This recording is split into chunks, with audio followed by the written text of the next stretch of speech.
Good day mga boss, home service ulit. Ito po ay NMAX version 2 na nawala ang remote pero may code si boss.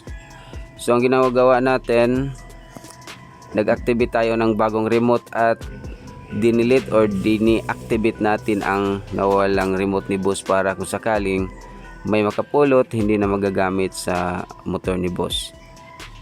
So ito po, nag-process na po ang ating tools sa deactivation sa lost remote ni boss para hindi na magagamit sa makapulot.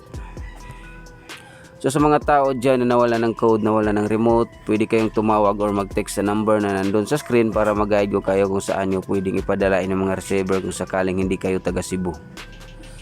So ngayon tapos ko nang ma-deactivate at i-test na natin ang remote ni boss. Ayan, so nakita natin na na-on na natin ang panel, so it means na successful yung pag-program natin sa ating remote.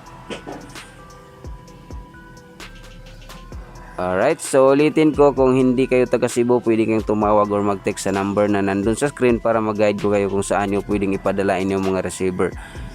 At kung taga Cebu kayo, pwede din kayong tumawag or mag-text para i-home service natin ang inyong mga motor kung sakaling wala kayong code, wala kayong remote.